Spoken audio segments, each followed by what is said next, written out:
Road America was created in the mid-1950s, one of many tracks of the era born from racing on local public roads. But Road America remains North America's only permanent road racing circuit that retains its original layout to this very day. A wickedly fast 4-mile blast through Wisconsin's glacially carved Kettle Moraine forest, it is the best example of building a permanent track that mirrors the feel of racing on public roads. Boy, talk about full send. And tonight it becomes one of the few tracks that the pilots of the new full send Sims Esports iRacing Spec MX5 series have actually visited previously in the SMX machines. But there is a difference in the cars compared to when we raced here this past spring in season number 1, namely the roof. Now, while that may not seem to be a major component, it certainly seems to have made the SMX cars even racier still. Are we going to see that play out tonight? Well, welcome everybody to round 4. I'm Greg Creamer.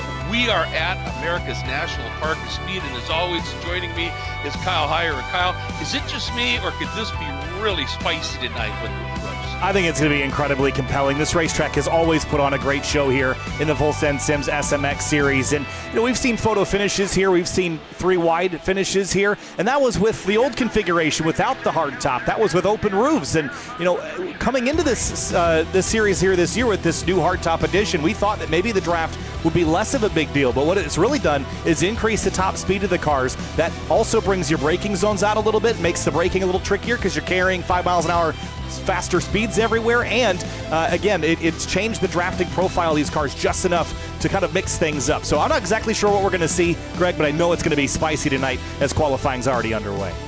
Yeah, it's going to be great, and I'll tell you, I really do think that it has added a little bit of that torsional rigidity. And you think about it, a lot of the turns here as we look at the trap map, turn 1, long duration turn there, turn 3 to a point.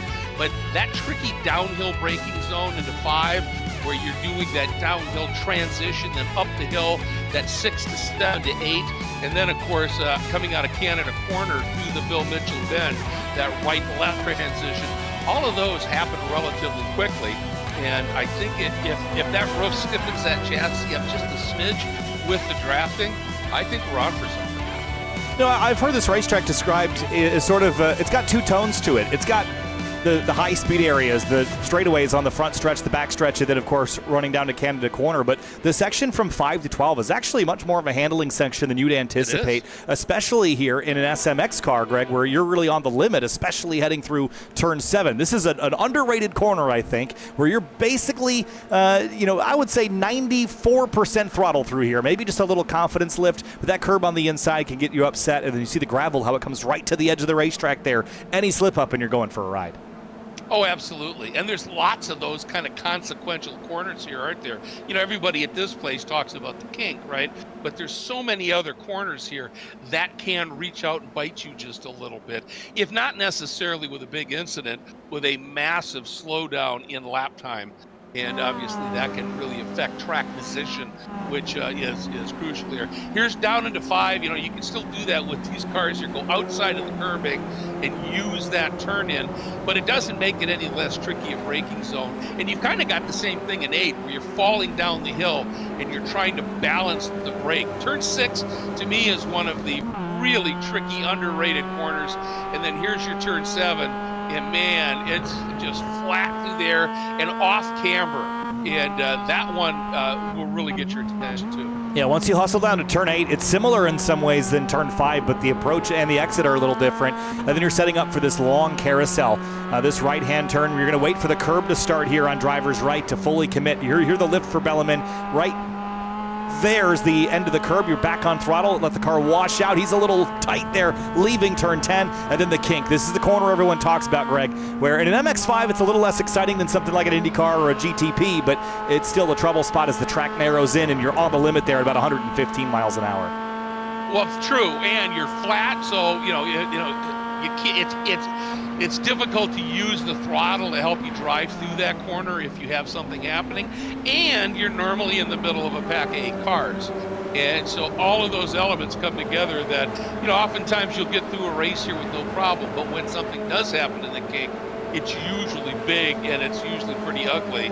and so everybody's going to be aware of that. But the kink really, you think about a turn one, that's almost flat out. I mean, it's just a little dab of the brake down, maybe a gear right back on the throttle here, really quick.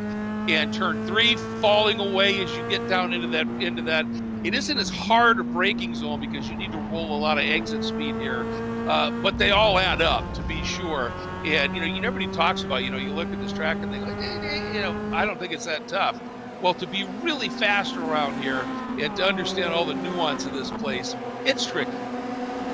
Definitely tricky. It's a big place, and for a car like an SMX, it can feel very large, and there's definitely a lot of time where you're just sort of sitting there with the throttle pinned against the firewall. But all the nuance that comes in the middle sector of this racetrack, that's worth a lot of time. And you look at the times on the board. I know it's a 4-mile racetrack, but there's 5 seconds spanning 1st to 25th. And again, you look at the track map, you'd say, all right, well, you have a couple braking zones here, and I should be able to keep up with the leaders in the draft. But that's just not true. There's so much more nuance to it than you'd understand. And Greg, this is one of the few places on our calendar I've had the chance to drive, and in a spec Miata nonetheless. So I have a pretty decent understanding of this place, more so than other tracks on our schedule. And I'll tell you, the kink, even in a car with 100 horsepower maximum, is still a pretty gut-wrenching proposition, especially in the wet, which thankfully we don't have to deal with here tonight. Oh, yes. I mean, it is.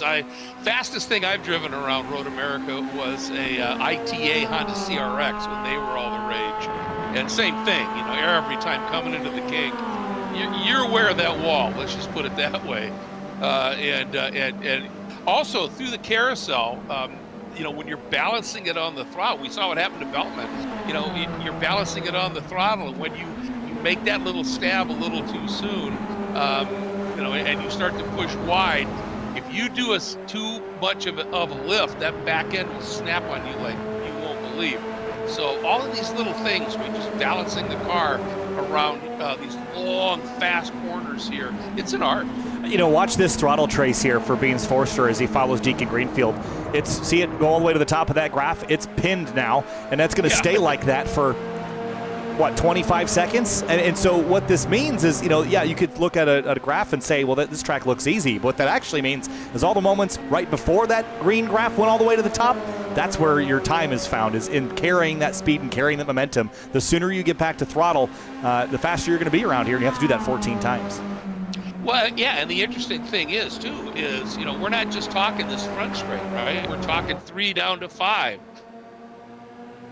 Of 8 really all the way down to Canada Corner. So there's all these turns leading on to these really long, fast sections of track that you've got to get perfect, particularly 14, because there you're climbing a hill.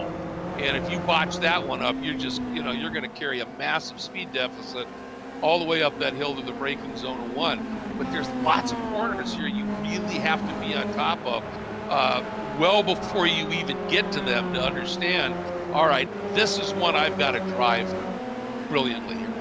Hayden Manis has yet to put down a lap time with 3 minutes and 20 seconds to go, so he'll just get one more lap. If this lap doesn't count, if he's had an off, he'll only get 1 lap to qualify. 26 drivers have laid down time so far.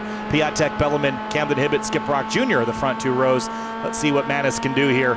This should be his second full lap, and that time across the line is only a 3:07.422, Greg, so he's only have 1 bite at the apple here to put himself up in the top 10.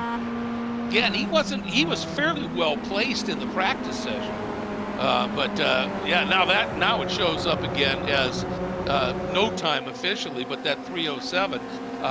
But he was quick in practice, and he's one of the guys that I was watching here, along with Skip Brock, who were really quick in the practice session, and who I think have been really looking forward to getting to this place. Portland is such an outlier, right? So many of the drivers there, about the nicest thing they could say was, well, I don't hate it, right? And, Daytona, you just get a couple bits wrong there, and you can lose that draft or whatever. And I think Hayden, I think Skip, I think Michael Brock as well, perhaps Deacon Greenfield as well. These are all guys that I think are really looking forward to sort of coming home to a track they're really familiar with, that they're good at. It's a great point. As far as the championship, I know we've had a couple drop races counted so far, so there's only 2 races in each bucket for each driver at the moment. Morgan Burkhardt leads Michael Yanni by 4 points. Then it's Nicholas Rice-Budo back 9 from the leader, then Olivier Piatek running in 4th. And that was with a 20-position gain for Piatek after last week, where he won the first race at Daytona and finished 6th in the second race, and then had a 25th and a 6th at Watkins Glen. So Olivier Piatek on pole is off to a pretty strong start this season. And if he can just keep those finishes up in the top 5, he'll be a real contender this season. Yeah, I think so. And you look at Rice-Budo up 32 spots because he had a great event as well. And yeah, how much does it speak about Michael Yanni that he's only run 2? He's one of the guys who's only run 2, and he's still second in the points. Yeah, no, it's a shame. I realize they're only counting 2, but that was one heck of a debut weekend for him. I hate we haven't seen him since. I know, and I think he intended on running more. But a second and a first at Watkins Glen in the opening round put him right to the top step, and he's still very much in contention. And I think he's one of those drivers, like Morgan Burkhardt, that has so much esport talent that they would go toe-to-toe, no problem. And I think if we are to see him back, he's going to pose a real threat to Morgan Burkhardt. I do hope we do see him to really bring some more ferociousness to the front of the field here. Rice-Budo and the 123 are coming up to the top of the hill. That's James Newell. This is going to be the last lap that they'll score here in qualifying. No pickup for Rice-Budo, but Newell up to 7th. And Hayden Manis. We were just got Yanni on my mind there. Hayden Manis just jumped from dead last to 11th with that 2:35.7. We know he can be quicker than that even, but man, that was a lap he had to get in, and he did exactly that, so well done for him. Guy that's kind of surprising me here, there's 2 of them, is Wanji Lin back in 23rd. I think he knows this place fairly well. And Todd Burris, I'm just surprised that he's an absolute gun in real world racing, and it points out maybe the little differences between real world and sim. Yeah, I think you're right about that. The other thing too is when you have this open qualifying format, it's very important that you have some drafting buddies, and if you didn't have any drafting buddies, that could account for 1 second to 2 seconds of that 2 to 3 second gap. So you got to have some friends here, and man, that's a fact. One of the things I love about Road America, Greg, this place, you call it America's National Park of Speed. I've called it the Jurassic Park of motorsports because you can get lost here in the woods and the trees. This is a spectator experience like nothing else in North America.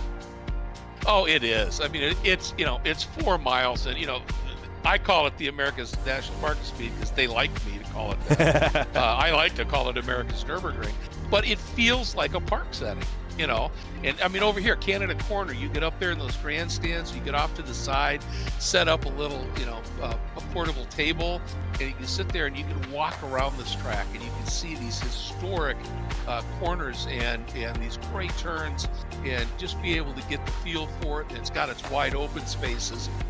It really has a little bit of everything here, along with some absolutely exceptional corners, and it produces some legendary racing.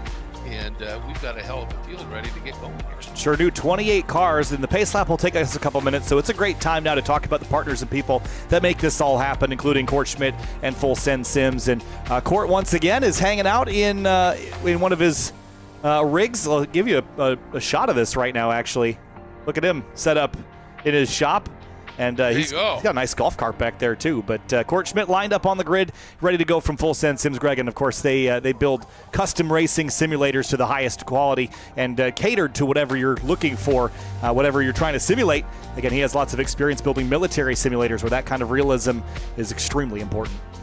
Yeah, he's honed his skills, hasn't he? And you want something that's going to be, as his belief is, these are training tools to make you a better real-world racer. If you want something like that, Full Send Sims is the place to go. Also need to say, a great big thank you as we always do to 3P Logistics. The track service is extraordinaire here.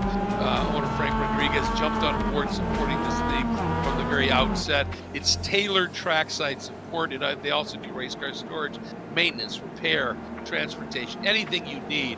They can handle it. And the other one that's been with us since day one is Final Turn Motorsports. Rob Greenwood, the owner, same sort of a deal. He said, we want to get involved with this.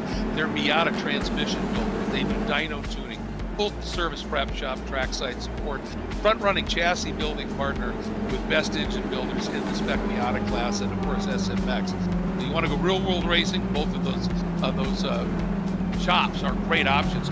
Wine Country Motorsports has been with us almost from the very beginning, and they truly are the racer's resource for helmets, suits, gloves, shoes, seats, harnesses for over 30 years. It's absolutely incredible gear. Farah, great to have them on board with us.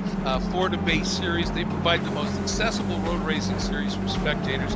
Virtually no ticket cost, minor parking fee. You can come out and watch a weekend of racing and it won't break the bank, and they'll have a lot of fun.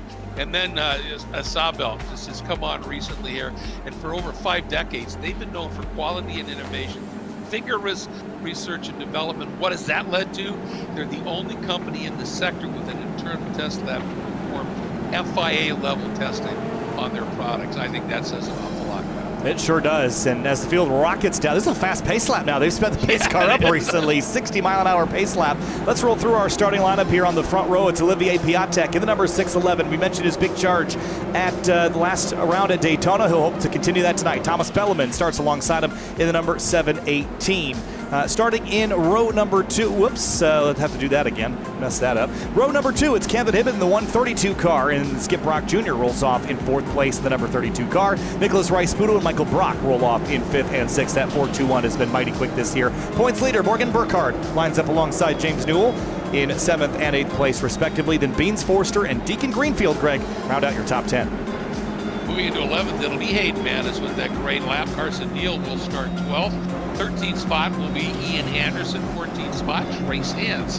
In the 15th spot, it is going to be Jake Snett. He's really been quick this year. Dylan Lee will start his number 2 in 16th. 17th spot, Gordon Schmidt, the number 33. Jim Friedhofer will start 18th. 19th will be the 603 of William Van Solamka. And Jose De Las Casas will go off in the 20th spot. 21st place is Seth Spolman in the 042. Elliot Burton rolls off 22nd in the number 6 car. Wan Chi Lin, not the best qualifying effort. He'll start 23rd in this race. Sawyer Richards only up from there, 24th in the 125. Kerry Anderson starts 25th in the number 78. And Todd Burris has a long ways to go, 26th place in the number 56 car. Wayne Buttermore, Arif Aziz in 27th and 28th. And that is going to be it for the grid here tonight. 28 cars lined up for 2 20-minute races back-to-back here, Greg, and they will come down to the last lap. We know that. It's just what group of drivers, what group of 5 or 6 or 10 or however many survive the melee. How many drivers will we have charging up Billy Mitchell Bend on that white flag lap?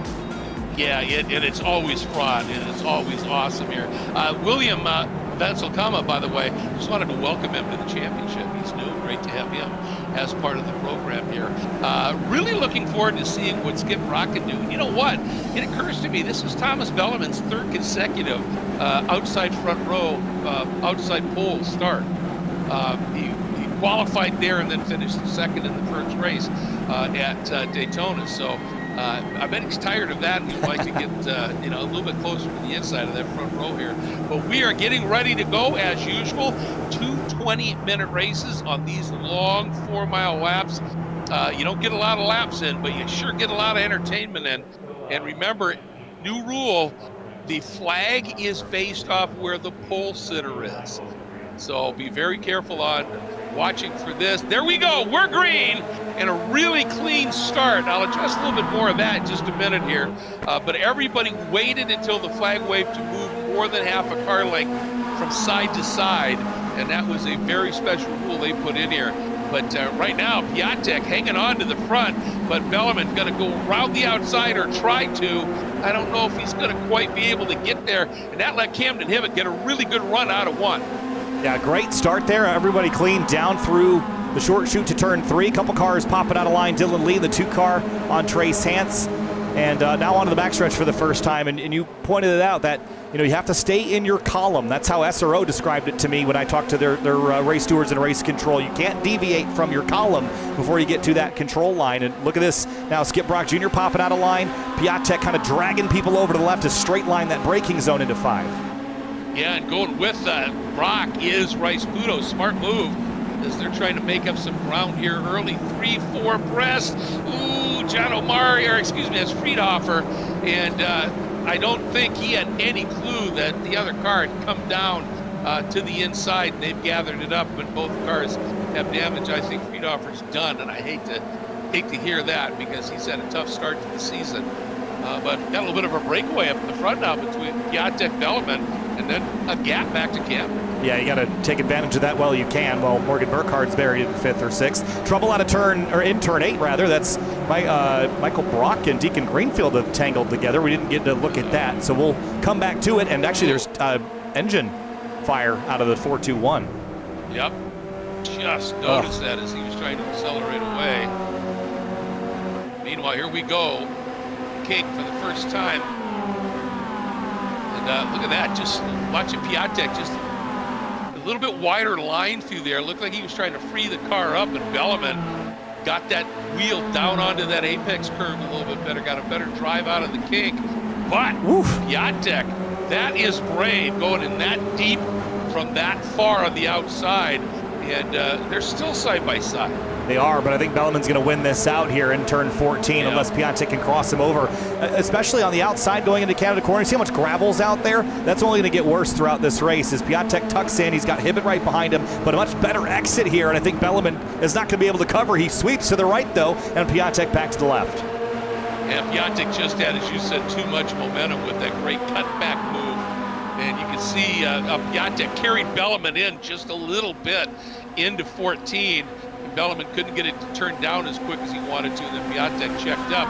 But all of that feistiness has allowed, guess who, Mr. Calm, Camden Hibbett here, to be able to get a nose in front, and Skip Brock's going with him.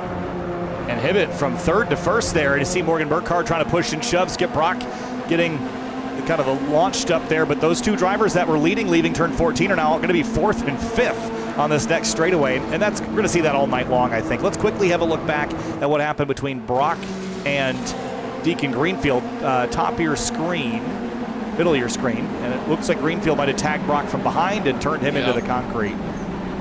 Yeah, I think he just missed his braking point. And then I think Brock may have over-revved it trying to drive away. Hayden Manis looking down to the inside, trying to make up some ground, which he has.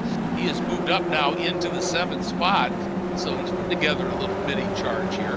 He has, and he started this race at 11th, so +4 in a lap and a half. And these are short races. You know, there's still 20 minutes, but it's not a lot of laps. You're only going to have about 8 laps in this race. So if you're good at one corner, you'd like to pass in one corner, you've only got 8 opportunities to hit it just right. So that puts a little bit of pressure on things. But Manis looking good. And now that Hibbett's out front, he's starting to stretch it to Skip Brock Jr. a touch.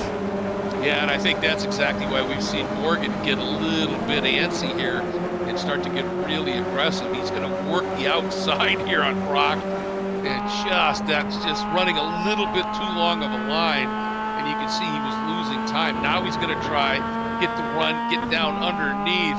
He's got a toe here. Is he going to try anything into the kink? That's awfully brazen if you do. Opts not to. Breathed it just a little bit. Didn't lose too much of that run, Kyle. No, but now what do you do with it? Are you going to sit behind it? The pass into Canada is not actually that easy. You're sort of braking right at where the track kinks back to left contact, and Bellman took a shot to the right side.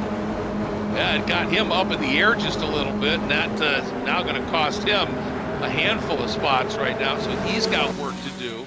Let's watch it again here. Yeah, this is what I was talking about, that braking zone here, and I think, does Burkhard come back left?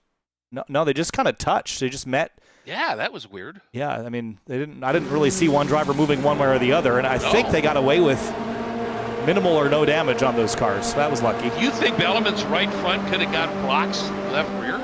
I think it was. Maybe it was Brock. I thought maybe that was him and Morgan. Yeah, well, I thought so too initially, but then just the way that looked, I didn't see anything between the two of them. Yeah, very odd, but they got away with it. And side by side into one. Here they go, Hibbett and Burkhard. These two know how to lean on each other. They're teammates, but boy, do they race hard. They race incredibly hard. And, you know, you'll hear Camden Hibbett. Every once in a while, he gets a little bit of frustration in his voice, but then he backs it down and he says, you know what?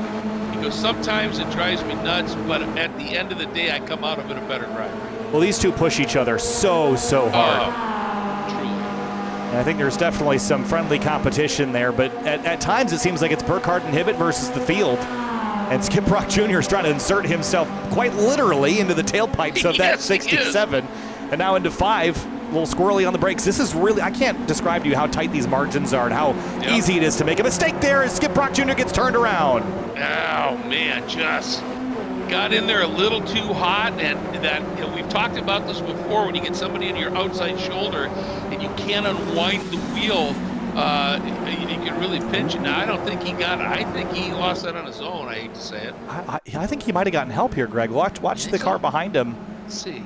Right here at the apex, right there. Oh, yeah. Yep. Sorry, Skip. That is on me, my friend. That was the car. That was a bad one here. That was Piatek, I think. You're right. Yeah, green roof. Yeah, gave that little bit of a nudge. That was exactly the point I was making, was you follow that closely into these corners. I don't care how good you are. There's always a little bit of variance in a car's braking performance. And when you're in a pack that tight, those things compound. We're going to go side by side in the kink here for the lead. Look at this. These two have done this before. They do it again. Now the question is, can Camden stay there? Piatek decided to go mow some grass, got down to the inside. I don't know that he's going to be, if he makes this pass work, it will be one of the great passes. Oh, he did. Talk about late braking. Can he keep it on the exit, though? Wow, that was gutsy. Wow. There was not a hole there until he decided to make the racetrack a little wider, and he's through. That was gutsy / nuts. It's just show him you're crazy. They'll get out of your way. Exactly. And now look at this beautiful move here by Rice Pudo as he gets up underneath Morgan. But Morgan's going to stay with it around the outside. It gives him a little better radius on the exit. And Beats Forster's quietly worked his way up into back into the 5th spot. Now he's teaming up with Morgan Burkhardt here. Yeah, and we've noticed that Piatek has always had pace. Last season he had a tough time stitching it together, but he's got now some team help in the form of Nicholas Rice Pudo, and they're really persistent threats up front here, and it's changed the game a little bit against Burkhardt and Hibbett. It really has. And yes, we have seen, Piatek has always been fast, maybe a little over-aggressive at times and everything. He still has that aggression, but he's now worked up a little bit of racecraft to know when to use it and when to maybe not. Although he sure went for it there down in the Canada corner. But I think part of the concern is they want to do anything they can to not let Morgan and watch the move here by Rice Pudo to not let Morgan and Camden get out front 1-2 and drive away. Well, they're doing just that, but this 3 wide into every braking zone is making me a little nervous with still half the race left to go. Look at Manis squeezing Forster middle 3 wide. And I'll tell you, if your preferred line into 5 is that super, wow, and almost around goes Rice Pudo. Yeah, that was just saved it, but I don't know what kind of damage he's going to have now. Yeah, they were 3 wide. I think Forster got into the 0-3 there. And he was leaving space to his inside because Manis was present there. And actually, bigger trouble for Rice Pudo. This car's destroyed. Left front broken. Oh, that's gutting. I wonder if that was additional. No, it was already broken. Yeah. It just pushed. And after such a great run at Daytona. Yeah. And remember, he had I think it was at Portland where he had an issue as well. So he keeps fighting back, make up these margins. Here we go again. This time it's Burkhardt in the grass. And he's going to get tagged by his teammate. That was almost disaster. 120 miles an hour of that move through the grass. And unfortunately, now we've got a breakaway of these 4 cars. Well, they're happy about it, but 5th on back's not so much. So now, can anybody just say, all right, be disciplined, and we got to catch these guys up front here? Well, it depends on how hard they fight. They don't seem like they're in any way cooperating, even the teammates. No. But I think Morgan just threw that move on the leaders there, maybe out of a little cheekiness from feeling like that was a wild move to begin with a lap or 2 ago, and returning the favor just to show Piatek how wild it is. I wouldn't put it past him. The other thing we've talked about this how many times is that if Morgan gets to the front and he feels that he does not have the car to drive away, he'll then slow people up to create these bunches and even bring that next group back into it because he likes his chances. He's that confident. But, if Piatek continues, that was an absolutely beautiful exit and you can see it opened it up a little bit for him here. And Camden was able to jump in, and you see Piatek using every bit of road on the exits, but now he's going to have the teammates working him over. Yeah, and Hayden Manis has attached himself to the back of this from that 11th place starting spot. And he's going to swing to the left and offer Piatek some assistance, perhaps. Now, this could be interesting because Morgan likes that really wide entry into 5, but decides to go down to the inside. Oh, Hibbett got tagged. Oh, there's a touch. Oh, boy.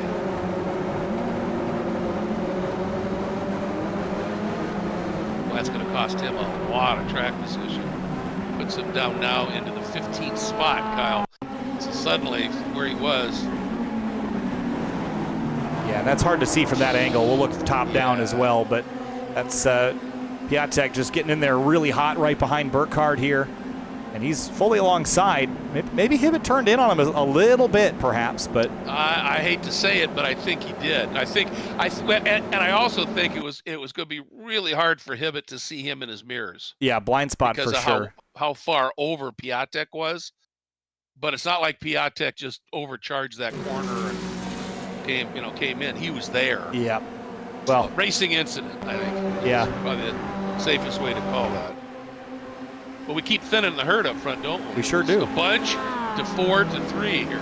Well, that's sort of how Road America's gone in the past. We either have 12 cars all in it at the end or 3. It's just a matter of when they crash. Is it at the checker or before it?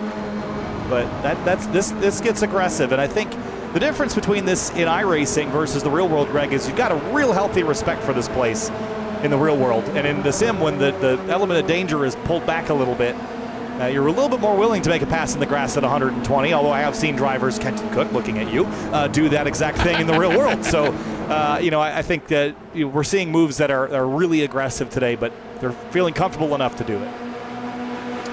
And I'll tell you, the guy who sits in 5th right now is putting together another great drive. We've seen him race at the front from the get-go, but this time he started 15th, and he's fighting right now top 5. Yeah, and Sneddon, as far as his season's concerned, has been in the top 10 every single race, which hasn't been, podiums all the time. Only one podium back at Watkins Glen. That was a 2nd place, but right. 4th, 5th, 5th, 6th, and 8th. That's pretty consistent. And he's right in that spot again here today. Yeah, he's this championship. Yes, it's early going, but it's still snug, and he keeps putting up numbers like this. That's not going to hurt him at all. And speaking of putting up numbers now, what is Morgan going to do? They said Morgan generally likes that really wide run into 5 where you go outside of the entry curves and do really hard apex move. But Piatek is always in position here. And that's kind of, Sorry, Belleman, I think, just broke something. Oh, boy. Yep, plummeting down the order. Hold that thought, because we got a battle for the lead still going on. They're touching fenders here into turn 7. Can't look away from these guys. Can't put the bait gate away, or they'll find themselves tumbling down the stairs. You can. Morgan gave, that was nice. Morgan gave Piatek just enough room. Piatek had enough of the car alongside. Morgan kind of had to, and it allowed Piatek to get a little bit better run through 7 and down the hill. But Morgan being Morgan, he was able to do the same thing into it at the exit of 8. And now Piatek's going to go from 1st, probably to 3rd behind Manis, I would think. And look who's joined him already, just that little bit of side by each racing. Yeah, not only Beans Forster and Jake Sneddon, but Carson Neal. We haven't really talked about him a lot tonight, 12th to 6th. And Carson Neal is P8, tied for 8th in the standings right now. And he's been about half and half. It's either top 5 or bust. It's been 3rd, 5th, 13th, 12th, 5th, and 21st his season so far. Yeah, when he's been on, he has been on. Speaking of on, how about that move by Hayden Manis? That was a beauty. And here comes Beans. Yeah, Manis from 11th on the grid to leading with just coming to 2 laps to go this time. Now, Jake Sneddon has just had an internet issue. I'm hoping that he'll pop back in, but that would be a real shame. Oh, no kidding. Yeah, he's tumbling down the order now. And you don't have flat tires or engine failures in iRacing, but at least not random ones, but the internet certainly plays that role. Yes. Should be 2 laps to go this time, 4 minutes on the clock. Looking at, looks like both Manis and Burkhardt have little wrinkles on the nose of the car, so and we found that to be pretty effective as well. And Piatek that time opted to go with Burkhardt and gave him a nice little shove into the lead here. Love this here, out of 1 down the hill into 3. It's not a steep hill, but man, this turn in is crucial because this sets up your run all the way down this long moraine sweep.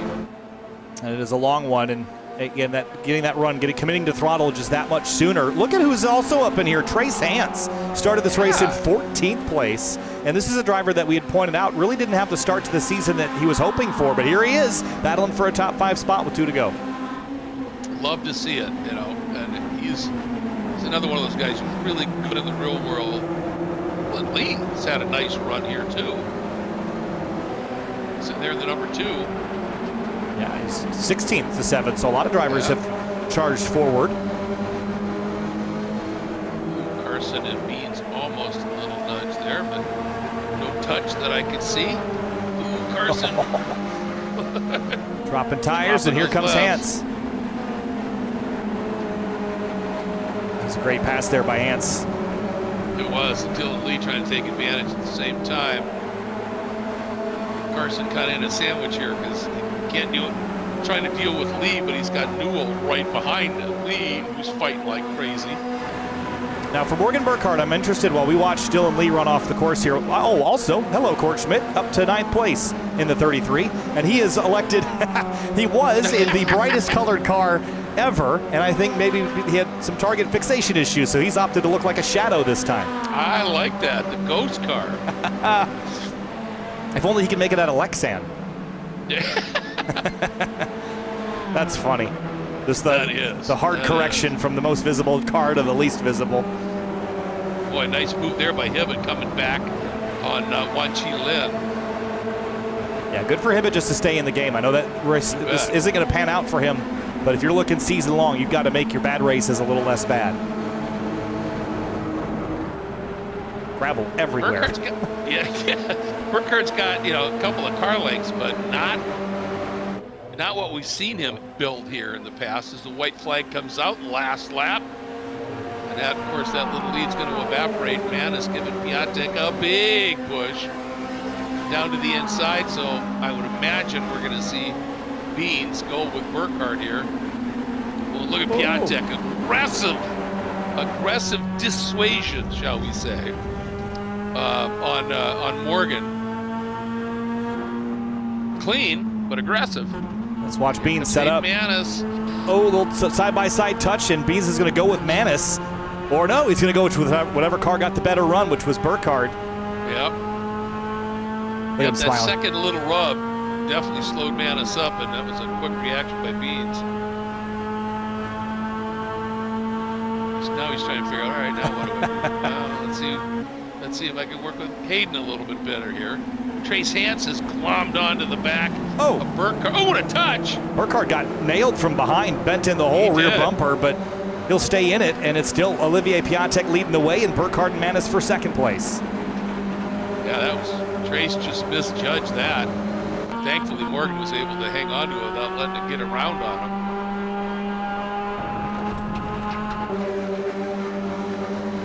Love this run through 7 down into 8.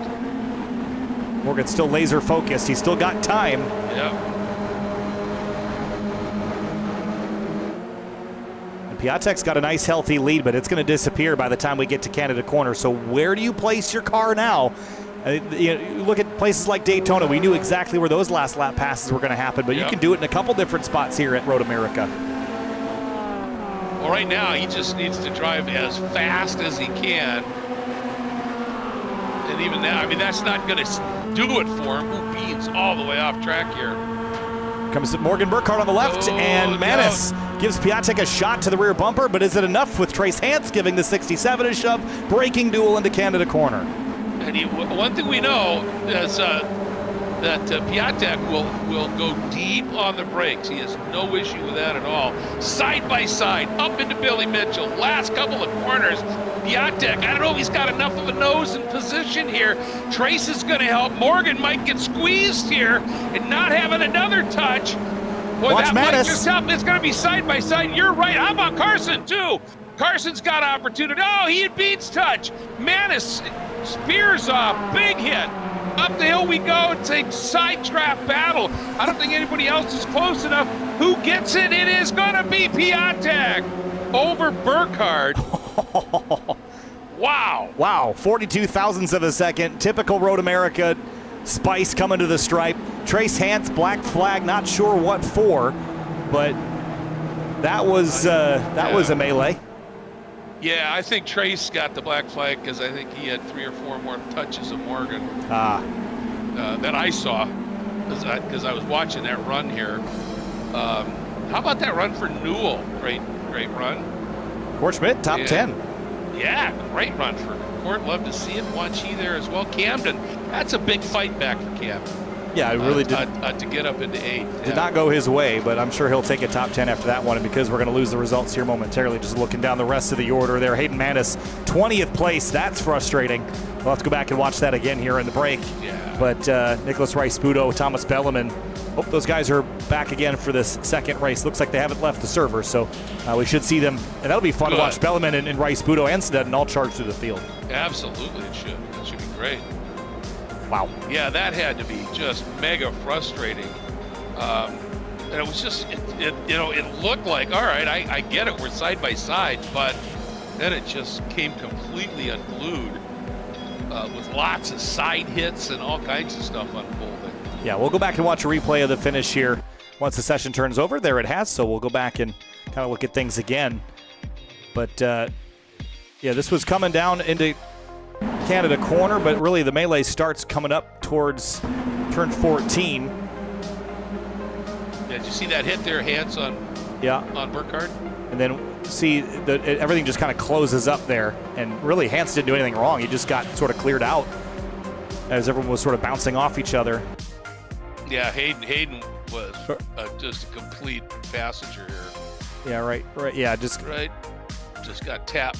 Carson Neal. Yeah. After Carson got rubbed by Beans after he was trying to avoid Trace. Yeah, and then up to the finish, Burkhardt was actually ahead for a moment. Yeah. But, boy, Piatek had some roll speed here, didn't he? Yeah, he really did. And I think that was just, if we bring this back a little bit, I mean, watch the side draft there. He's going to kind of hang on the quarter panel right here. This is sort of NASCAR style. These cars don't have rear wings, but you can sort of create a little extra drag by getting your car very close to the side of the one next to you. You see him gently pull away. That's very NASCAR style side drafting. That worked out really nicely for him. That was great. Now, hey, go down to where they're approaching 14, if you would. Sure. And watch Trace and Morgan. Let's go back a little further. A little more. Right here. Right there. See that hit? Yep. And he had, and even before that, in Billy Mitchell, they touched again. And so I think that's probably where that black flag happened. Yeah, right there. Boom. Yeah. And then for Manis, real unfortunate to get kind of sent off into the weeds here. Yeah, Pretty violently. I think he was looking at it going, I'm in a great spot here, And he sure deserved better than where he ended up. Yeah, I mean, I guess the good news is he missed the pit lane attenuator. That was another 25 feet down the road, but that's still a pretty big hit. That was a big hit. That was a big hit. And, I'm glad to see Carson Neal actually able to get something of a finish there because he really wasn't at fault in that either, so. It's dark out. The clouds have come over. It's dark. Looks like nighttime, but it's 1:30 in the afternoon. So that is what's going on. Well, Greg, there was some unfortunate news in the motorsport world this week, or I guess in car culture this week. Of course, we're racing the Mazda MX-5 Miata, the third generation NC. Of course, the Mazda MX-5, probably the enthusiast car. And when people are asked, what car do I get for track day purposes or for enthusiast driving, they always said the answer is always Miata, Greg. It is, and it's really sad to hear that Tsutomu or Tom Matano, who was the influential chief designer at Mazda, passed away yesterday at the age of 76. And what a career he had. He was born in Nagasaki, and interestingly, he actually moved to the United States and then got a job working for General Motors in Detroit in 1974. That was his first car-related job. Went to Australia, worked for Holden for a little bit, then to Germany to work for BMW. And you know what? I get the feeling that he gleaned all of the best bits of all those cars, because in 1983 he joined Mazda as chief designer for Mazda North America operations, and came up with the design of the Mazda Miata, the MX-5, the RX-7 concept cars. But you're absolutely right. To me, the best handling, small power sports car in the world is the Mazda Miata, and it's a great training ground car. It is blown up pretty much everywhere, and it's a real shame that Tom passed away yesterday. But what a legacy he left, Kyle. Oh, a legacy that will last for forever, basically. I mean, when you look at the Mazda MX-5, I think one of the key things that it can't be overstated is that the relative inexpense of it is a great entry point to rear-wheel drive, yes. And it remains sort of a value in the rear-wheel drive sports car market. And these things were made by the hundreds of thousands, and so they're still around. And this was an interesting conversation that I had with Tom O'Gorman of the Lizard Brains podcast, and you might know him as a Pirelli World Challenge champion, a Grid Life Touring Cup champion, and he talked about how the Mazda MX-5 has retained so much resale value because it's just the car that everyone wants. And now that the NA Miata, the first gen that he's standing next to there, you can still. You have to fork over $8 to $10,000 to get a 40-year-old MX-5 because they're just that good. My uncle's got one that's a very low mileage example. I drove it, and again, it was a true stock NA Miata driving experience. Mm-hmm. Man, I totally understand why everyone fell in love with this car, and all the various versions are going to be around for a long time to come. And I'm excited to see what's next because we know that the MX-5 will likely continue with another generation, and we hope that it continues to be that simple rear-wheel drive manual transmission formula that everyone has enjoyed the last 30 or 40 years. Formula that Tom inspired, exactly. Yes. And you know what? Because I had watched for years, the MX-5, the Miata, whatever the variant was, always punching above its weight, in various classes. And you could see it was an incredible handling car. But until I actually raced one for the first time, I got behind the wheel of that thing and I said, it just does anything you want it to do as long as you don't ask it to do something stupid. If you just hustle it a bit, it will respond, and it was such a joy to drive. And you think about, and not just the Miata, but the RX-7. Think of all of the IT7 class now and all of these things. I mean, just incredible, the cars he designed and where they are and still continue to be very, very high performance. Yeah, it's the first car I ever drove on a racetrack, and I'll never forget that. And the other fun thing is that they're sort of like Legos these days with the aftermarket support as well. You can basically turn a Miata into anything. You can keep it bone stock. You can turn it into a drift car. You can turn it into a 900 horsepower unlimited car with an engine swap. Yes, I mean, I've seen an MX-5 turned into literally anything that you could possibly imagine. I've seen it turn into off-road machines. Are they the best example of a car to turn into something like that? Probably not. But they're just, when you can get a car for $6,000 and it's really good at something, or a lot of things, it becomes a really good template for the aftermarket, and that's why we're going to see these cars around for a really long time, and all thanks to Tom.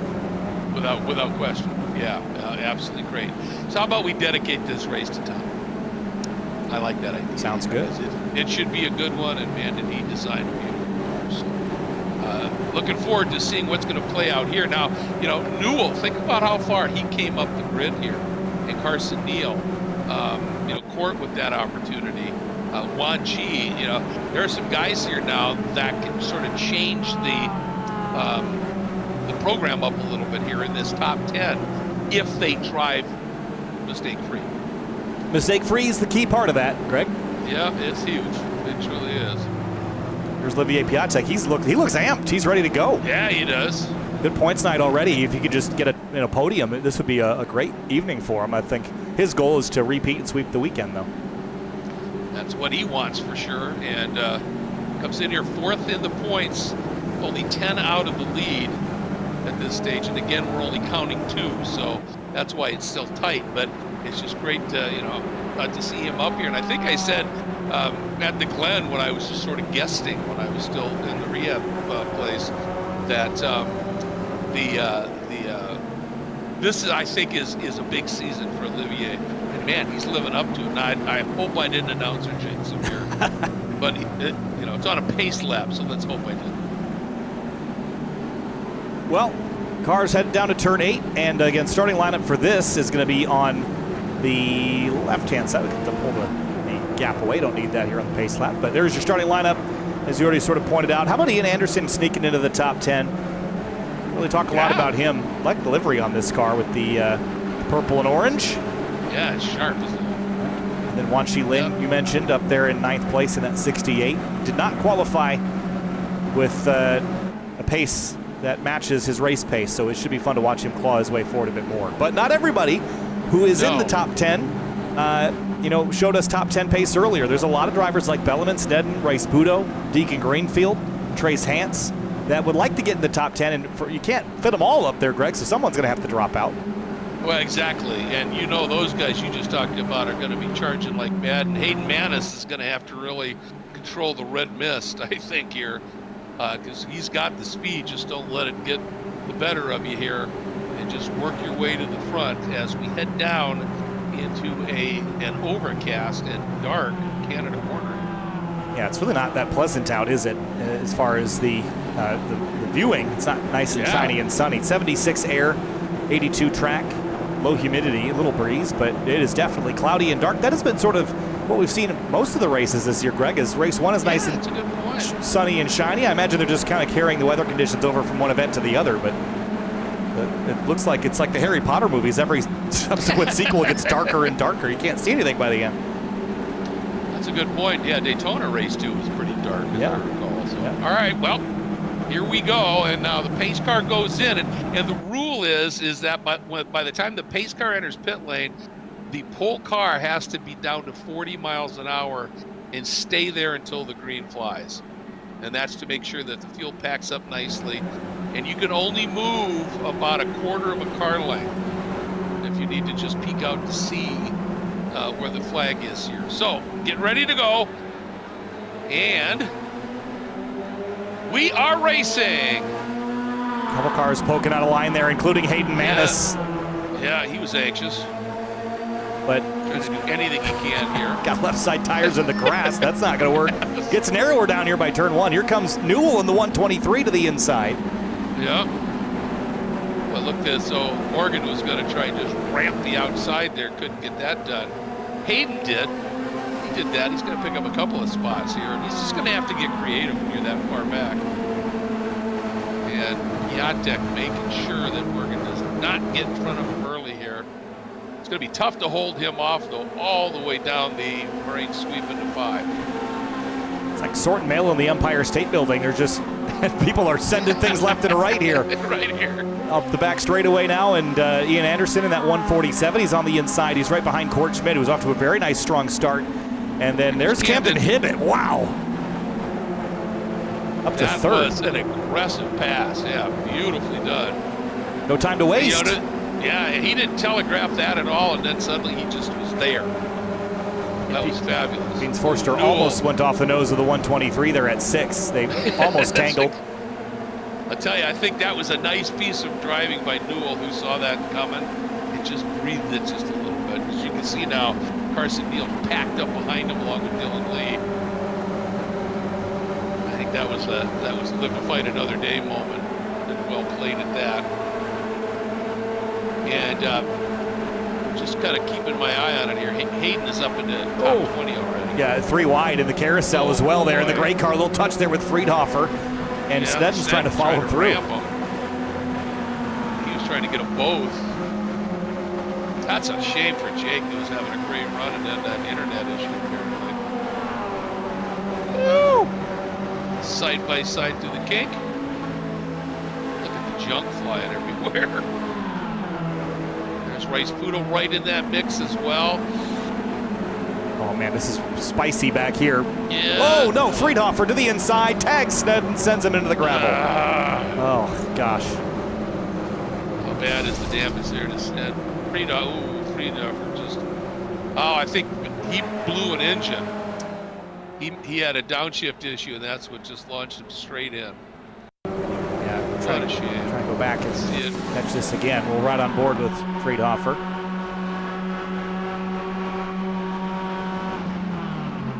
Yeah, he was just trying to find a gear, didn't get it. Yeah, and then got it. The engine blew after that, but he was in neutral on the brakes. And Greg, you can probably speak to this. You know, having driven a lot of H-pattern gearbox cars, if you don't have that engine braking, I mean, you got to let that clutch out between, shifts so that you can use the engine braking to slow the car down. If you go into neutral or have that clutch pushed in trying to find a gear, you lose a lot of braking efficacy. Oh, it's a lot, yeah. The retardation virtually stops for just that instant, and if you're on the limit going in, that ITA CRX that I was driving had some bad pads on it. I almost had the biggest wreck of my life down in Canada, and just had to jam it into gear to try and get it slowed down so I didn't hit the wall. So, it's crucial to have that engine retardation helping you out. Because you're coming even in, at this type of car, you're still coming from a nice chunk of speed. Yeah, about 125 miles an hour, maybe even a little bit north of that in the slipstream, which, that's about what the Toyota GR Cup cars were doing. Someone lost their brakes in one of those races earlier this year. That was a pretty spectacular crash. Car went upside down in the after contacting the tire bundles. It's it's one of those corners where on camera you don't necessarily see how shallow the runoff is. There is runoff down there, but it's not very deep for coming in there at 130 plus miles an hour.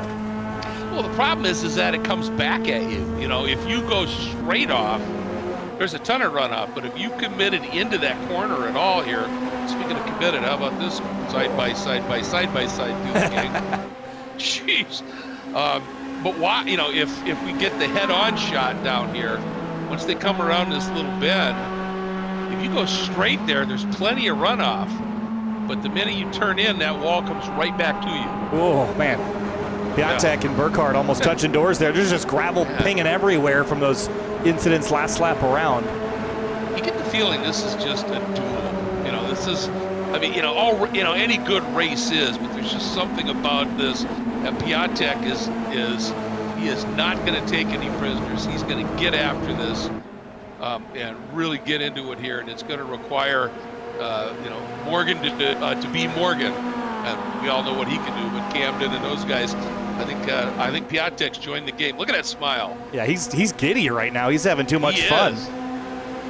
And now sitting third here, just 6 minutes into this race. Here comes Camden Hibbett popping out of line on his teammate up front into turn one. Late move. I think he thought that Morgan was going to roll more speed and turn across his nose, and when Morgan left the door open, he went, well, okay. Yeah, it wasn't as coordinated as I thought it might be. And then this battle goes all the way back to 13th place Kerry Anderson. There's that many cars in this. Trace Hanses to the inside of Court Schmidt. They were almost running each other into the grass there, but the front two again still side by side. Here's Piatek now going to maybe shoot the middle between these two. No.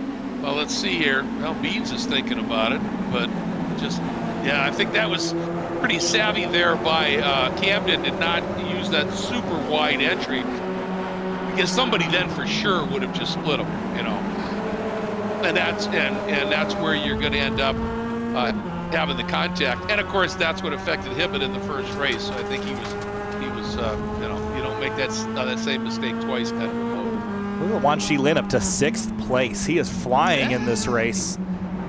He was, 22nd or something in qualifying? And here he is now up to P6 with a long way to go. Yeah, drove a really good first race to get him up into that top 10. Now it's just picking him off, staying close, staying in position without showing too much risk here. The other guy I'm glad to see rebounding a little bit here is Skip Rock. He had such a good run going, and then he and Camden had that little get together down in 5 in that first race. I was trying to be telepathic and really good one here. I thought you were going to say James Newell, so I was trying to be telepathic and pick it out. But Skip Rock Jr. is certainly a good pick as well. But James Newell, another one of these drivers that I feel like his finishes to start the year are not necessarily indicative of his general pace. I mean, where even is he in the standings? 10th. And his finishes, he's had a couple inside the top 10, but we know that he's capable of these top 5 results, of which he's had none so far. Here he is in 4th. Yeah, putting him on, and got a nice run here coming up the hill. Woo! Camden really swinging out here. And look at Newell. Man, did he just get a run? Huge run. Can he parlay this into the lead? Oh, to second, maybe. Quite do that. Yeah, maybe third. Boy, Morgan and Piatek. The minute that Newell popped to the inside, it just sparked that inside lane.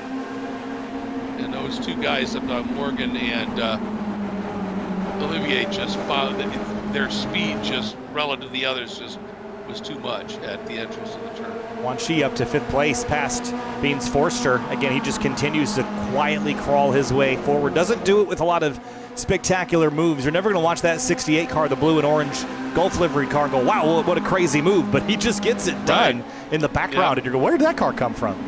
Yeah, he generally drives really clean races.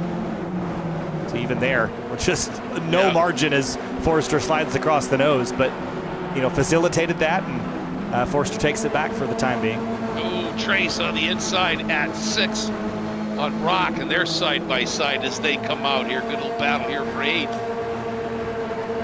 Oh, Trace in the dirt. The way of Brock right now. Kurt Schmidt watching it all from behind. Ooh, little wiggle there for Dylan Lee. He got it woed down, but that car was not happy on the brakes. Both of them are wide. Target fixation there, maybe, for Court. Piatek through. And Newell driving a beautiful race here right now. And he finished 3rd. I mean, maybe we mentioned this, but he was behind Piatek and Burkhardt in the last race, and here he is putting himself in that position again. Camden Hibbett goes for the pass in the grass. That's getting very popular over there. I always wondered what that curb was on the inside over there.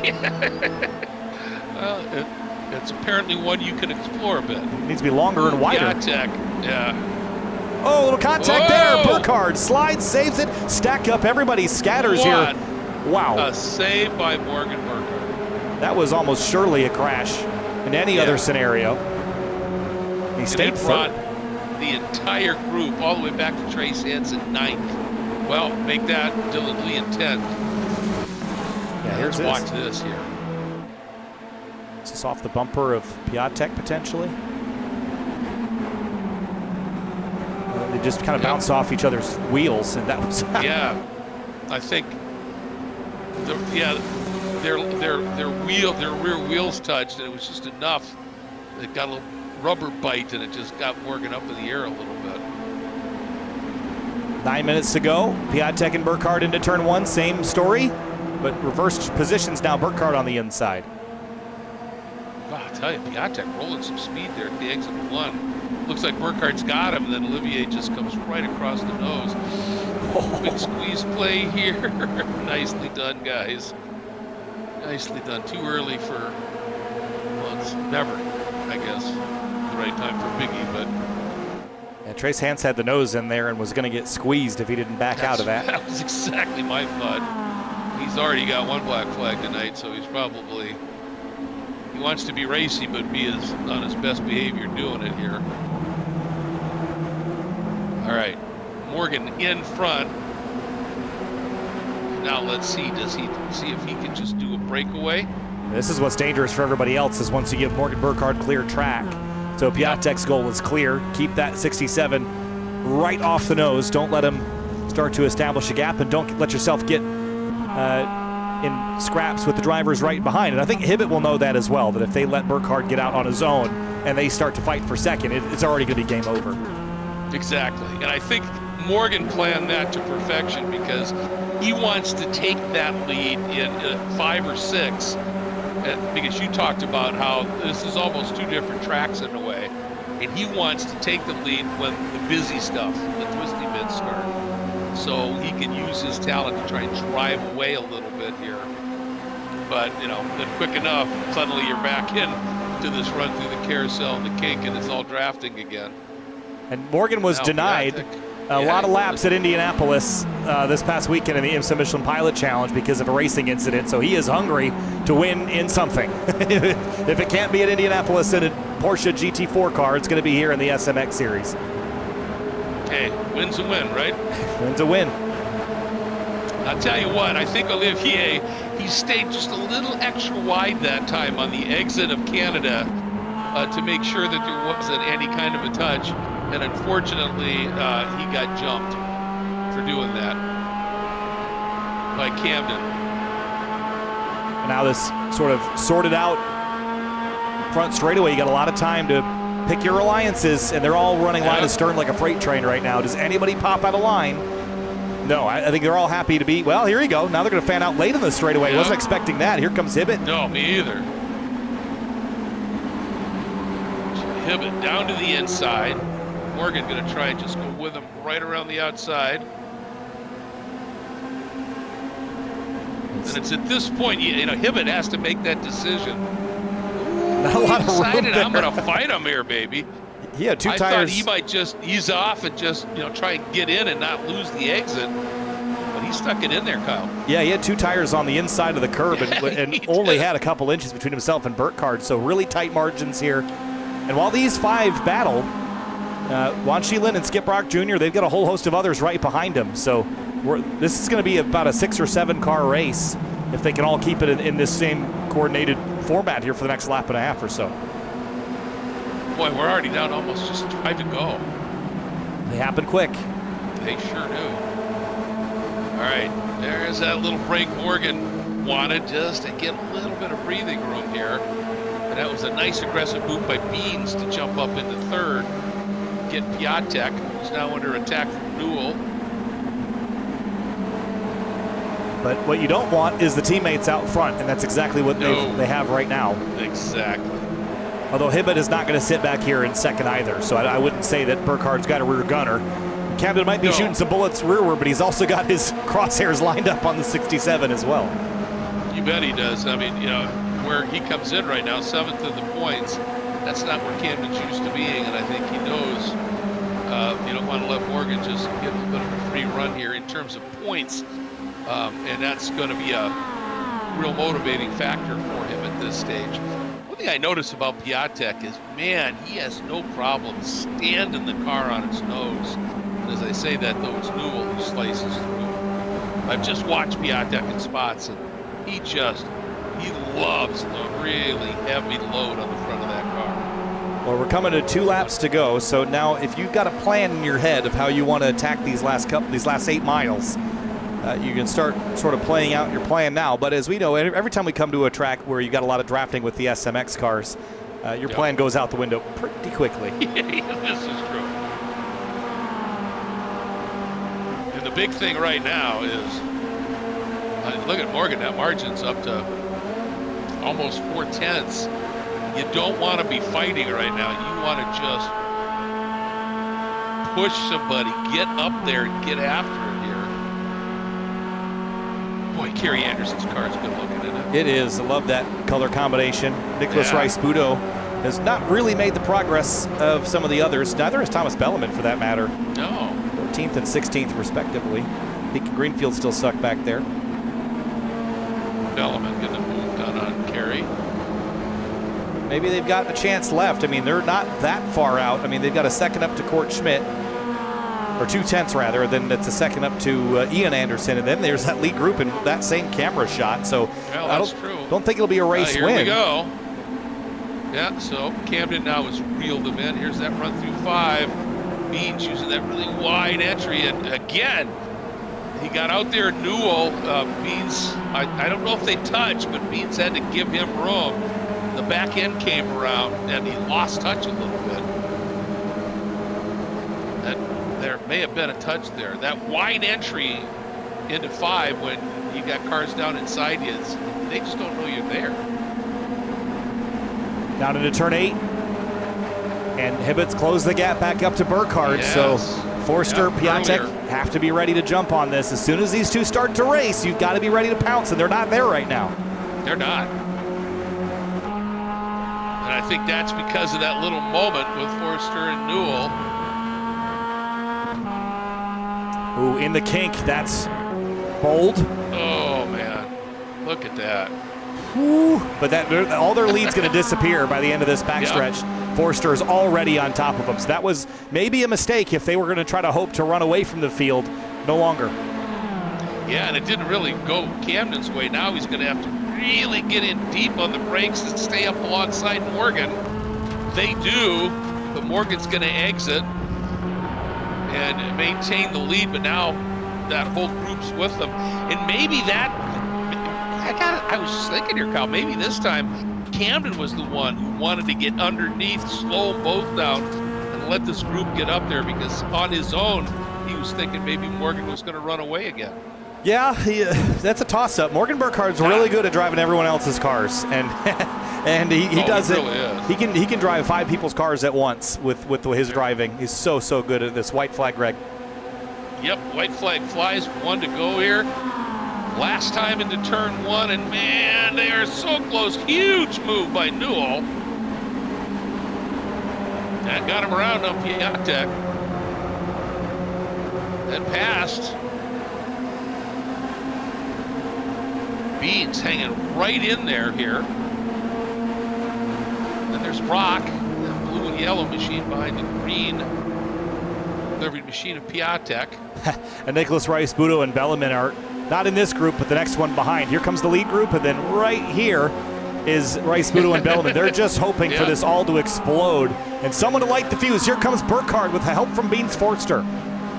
All right, which way is Newell going to go? He's not really saying yet. Now he goes down underneath Beans. Camden way wide, throws up some dirt. Not necessarily something we haven't seen before. Burkhardt has position here into 6th.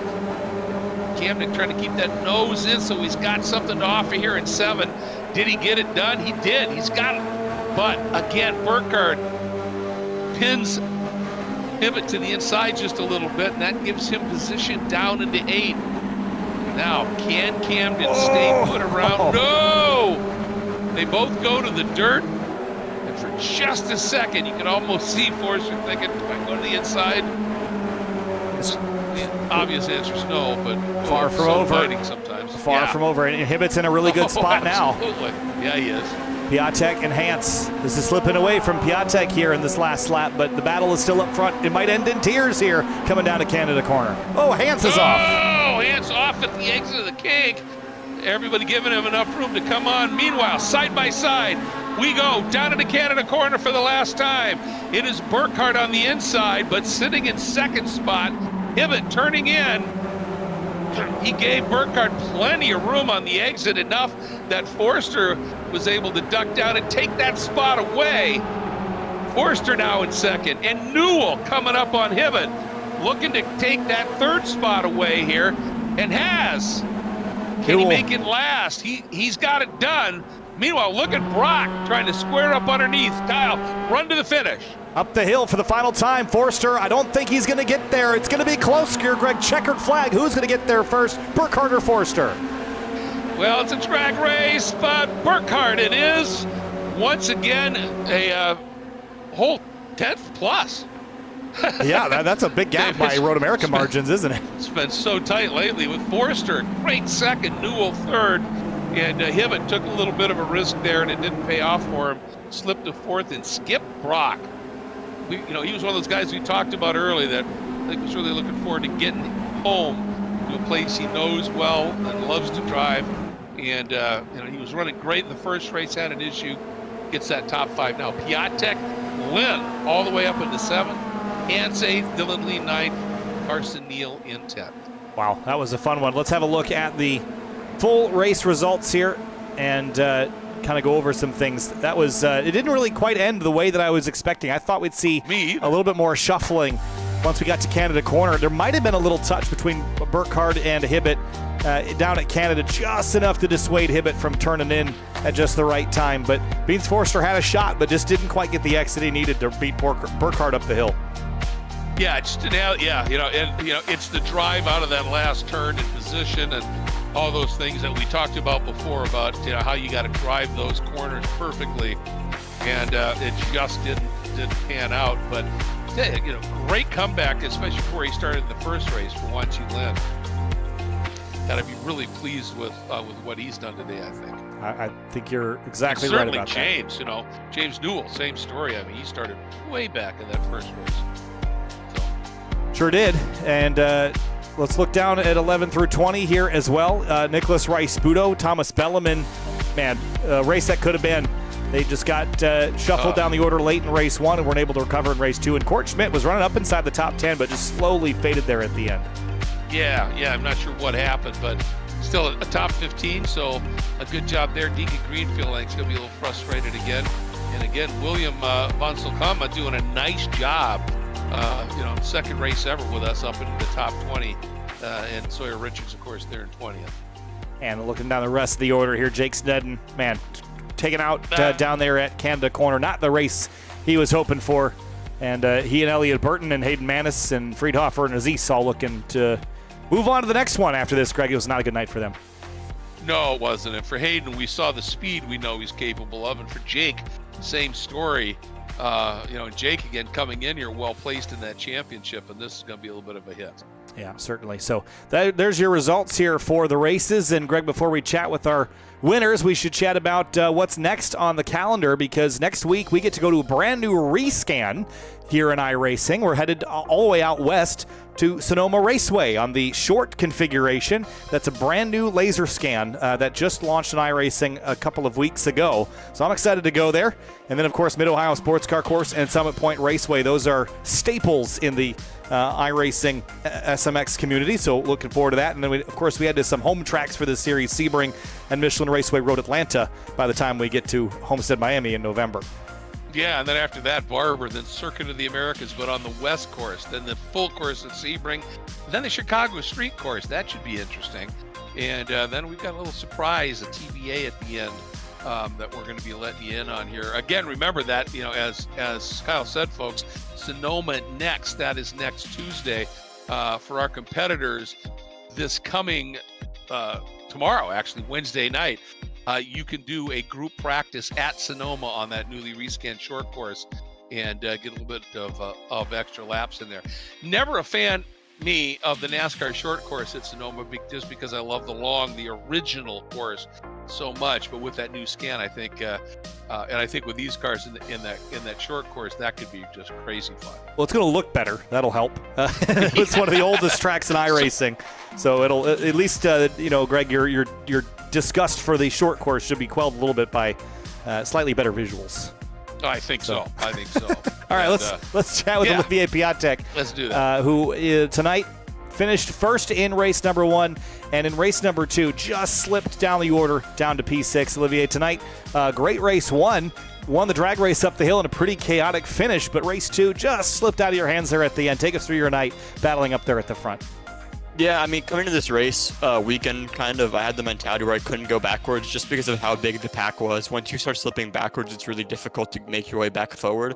And in race 1, I feel like I played it well. I stayed in the top 3 all race.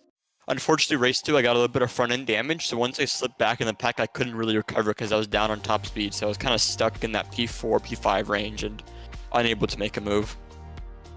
It's amazing how just that little bit of damage on a long draft track, can play such a big factor, doesn't it?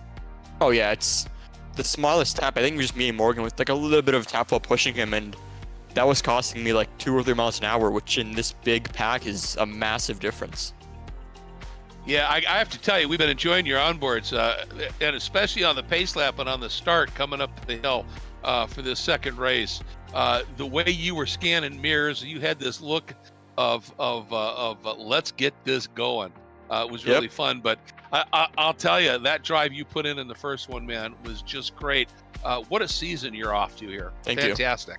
Thank you. You bet. Thanks, Olivier. Nice job tonight. See you guys. See ya. And let's chat with Camden Hibbett tonight in the number 132. And Camden, tonight not on the podium, 7th and a 4th, but man, you gave it everything you had there, and just didn't quite pan out the way you were hoping tonight. What went wrong? I don't know. Obviously race 1, racing deal with Oliver. Sucks 'cause we've gone over it, but yeah, I mean it is what it is. Not much. I don't think I could have done a whole lot there. Mistakes happen though, so we'll move on. Race 2. I don't know what else I could have done, to be honest with you. I was pretty happy with my setup through the whole session. I felt like I did a good job. I mean, I ended up P3 by turn 5 on lap 1. So Yeah. I didn't expect to do that, but I wasn't complaining. So yeah, I don't know. I don't know what else I could have done, to be honest with you. I really tried to pinch Morgan into turn 12 on the final lap. Ended up hopping wheels or something. I'm not real sure exactly what happened, but it sucks. I mean, I don't know that I've been on the podium yet this year, which is not a stat that I wanted to have 4 races in or 5 races in, whatever we are now. So yeah, not the start to the season we were looking for sure. But we'll move on and try and get one next week. Yeah, and I got to say, you talked about that opening lap, and you sort of just suddenly showed up at turn 5. We saw you you moved, and we went, oh my God, that's for third. That was just a great opening third of a lap or whatever. But last lap, when you were heading down, you made that commitment in the kink. That sometimes that pays off, sometimes it doesn't. Did that affect you down into Canada, or do you think there was actually like a little slide or something because you just floated wide down there? On the last lap, you mean? Yeah. Yep. I honestly, that was whatever I did on the last lap worked to how I envisioned it. I don't remember anything in the kink going on there. I know I had pulled out to the inside of Morgan maybe a lap or 2 before, but really, like, anything I was trying to do in the kink and really on the final lap, like, it worked in my head great through the kink and down into 12. I felt like I was in a really good spot. Yeah. I felt like I had Morgan kind of in a position where it was like a lose-lose for him going into turn 12. I think ultimately if I ended up, it's so hard to race here and go for a win, because there is no good place to be, if that makes sense. You could be leading out of the final corner and finish 4th. You could be 4th out of the final corner and finish 7th. Like, there's no good place to be here. So my goal was to get myself the lead out of Canada corner, and whatever happened in 14 happened in 14. So yeah, like I said, I think it worked how I wanted it to up until 12. Like I said, we had a wheel contact that I don't think, I don't know. It's one of those iRacing things with this being such an old model. It's unfortunate, but yeah. Just trying to pinch him and get as good of a run off the corner as I could. Unfortunately, that's how this car races sometimes. You get those weird netcode contacts, but no, all in all, to answer your question, I don't know that there was much more I really could have done there. Sure. Just unfortunate racing luck at Road America. Well, and I like your comment about, sometimes there's just no good, good spot to be when you're in these draft packs and everything. But I'll tell you what, you got yourself in a big hole. It's early in the season, and you can certainly dig out of it. But get after it, would you? We want you up front. Yeah, we're trying. I mean, there's this place in Daytona have always been a struggle for me, just because I have not figured it out. This is ultimately a Daytona on a road course, like a full-on road course form. Right. It's the same thing. Daytona is a luck of the draw. You can kind of set it up. This is pretty much luck of the draw. So we'll move on to some of these Road Atlantas, Sebring, some of those stuff. Those should be more of my style. But another thing I just want to thank, so I have joined the FSS team as an instructor as well. So I want to huge thanks to Court for having me on, and I'm excited to start working with everybody. it's been a long time coming to kind of join the team, get involved, more involved with the league than I already am. So really looking forward to getting to know everybody more and more. And yeah, thanks again to Court and the FSS team for having me on. I think that's incredible. Court's a good businessman, and that's a good business decision to have a two-time champion like you, Camden, joining guys like Beans, who we see here, and Morgan and others as well, doing the racecraft academies and doing the one-on-ones, which you can still do, folks. We haven't talked about that, but you can still do the one-on-ones, and you can have a Camden Hibbett giving you some coaching. So that's great news, Camden. Congratulations. Sounds good. Thank you, guys. We'll see you next week. Thanks, All Camden. right. And Beans Forster comes up just shy of a spot. Beans, wow, that was fun. Take us through that battle there at the end with Morgan Burkhardt. You had a shot out of turn 14, but just building that run on a guy like Morgan is real tricky. It's tough because that's my worst corner too. All night, I always fight that corner, but I figured Canada it out, and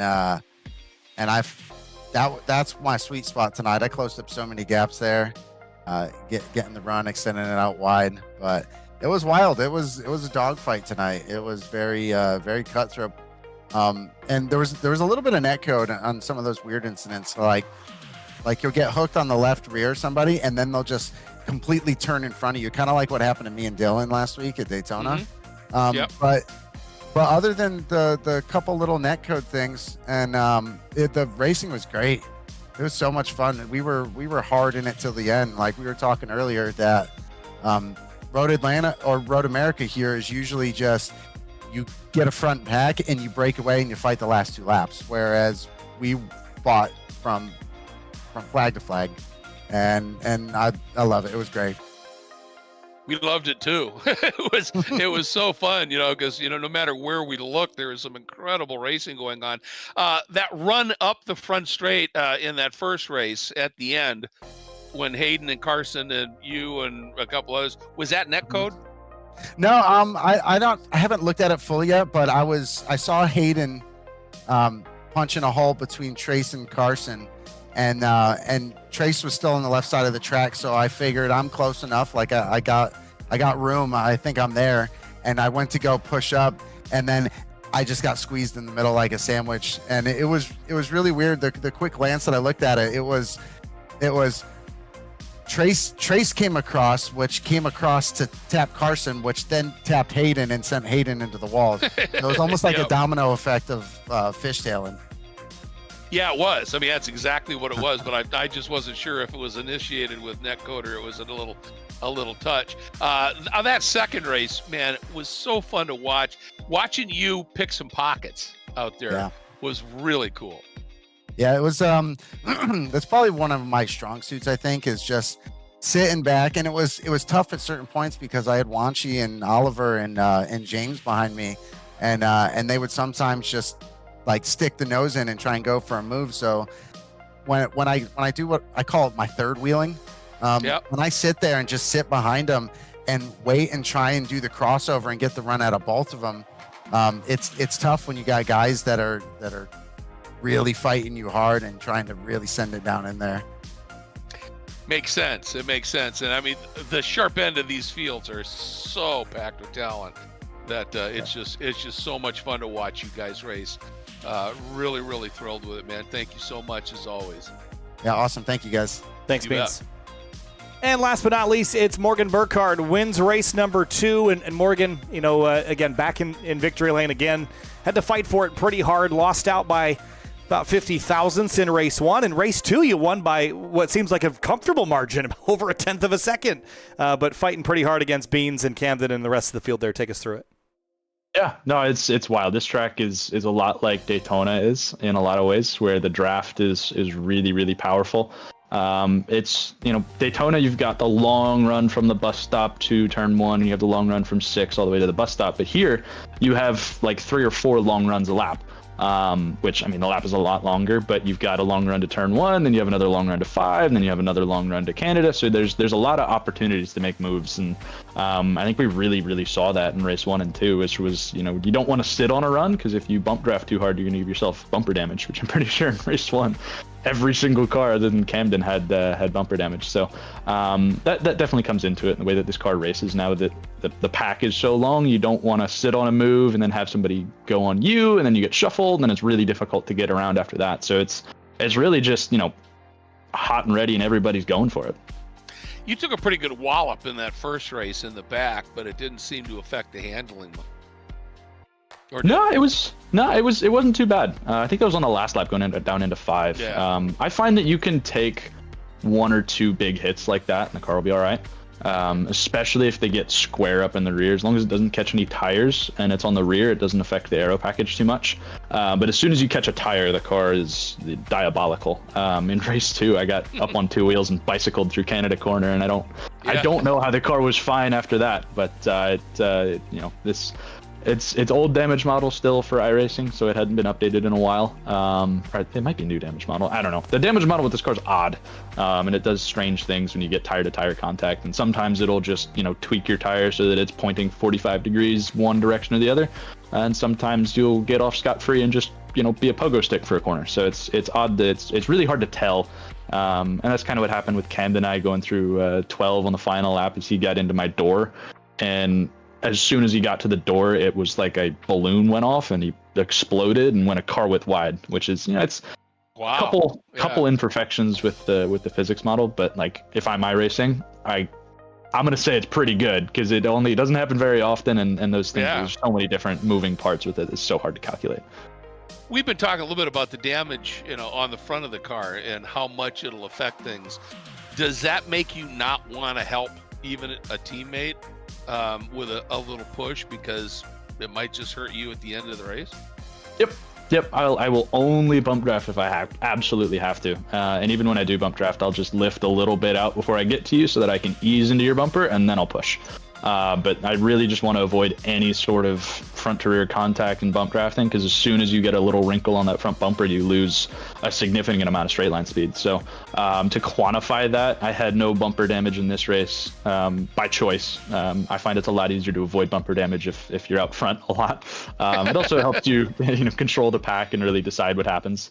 But yeah, I found that it was, if I could be 4/10 ahead of anybody on a straightaway, they weren't going to be able to get to me in the brake zone. That's how powerful that was. And if it wasn't like that, they would catch me and probably clear me if they didn't have bumper damage. So it's a pretty sizable difference, and it's something that I try to stay away from like the devil. Yeah, well, with those kind of numbers, you almost have to, don't you? Well, as always, man, great race in this one. Always fun to watch you drive, Kyle. Anything else? That's it for me, Morgan. Thanks so much. Mr. Morgan? And Morgan, we appreciate you joining us here. And again, I was sort of making the comment, you didn't get enough laps at Indy last past weekend, so had to make them up somehow. There you go. It's always a good time to hang out with these boys. So I will see you guys in 3 weeks. All right. 3 weeks. All right. So so we know what to do. So that'll be Summit? I believe so. Well, that's a fitting return. October 14th? Yeah, that works There you for go. you, huh? Yeah, that'll be the day after I get home from Petite. So I'll see you guys then. Perfect. See you. Thanks, Morgan. All right, Greg, wrapping things up here from Road America. Man, this place puts on a good show, doesn't it? Final thoughts on our fifth? How many rounds are we in now? Enough rounds. Fourth round of the season. Yeah. So we're headed out to west to Sonoma next week. Very different racetrack on the calendar next week. Yeah, exactly. Well, to me, Road America's home. I love this place, and it's just special, and it always puts on these crazy good races. It's gonna be fascinating to see what unfolds out at Sonoma on that short course with the new scan, obviously, and looking forward to seeing how that goes and how that plays out. I think in these cars, it's gonna be a lot of fun. I don't know that there's any track we race on that isn't fun with these machines and these drivers. So looking forward to that one. As always, big thank you to the folks at Sawbelt, to Para, also to 3P Logistics and Final Turn Motorsports, just running through them here. Wine Country Motorsports as well. Big thanks to all of you, and a huge thanks to Kyle. Another great job, and to Finian DeCuna for doing such a great job with the cameras, as he always does here. That's going to wrap up our coverage of this fourth round of the championship here at America's Nürburgring. Going to get it in one more time here. And we'll see you a week from tonight out in Sonoma on the NASCAR Turf Course with a brand new scan. Should be awesome. We'll see you then.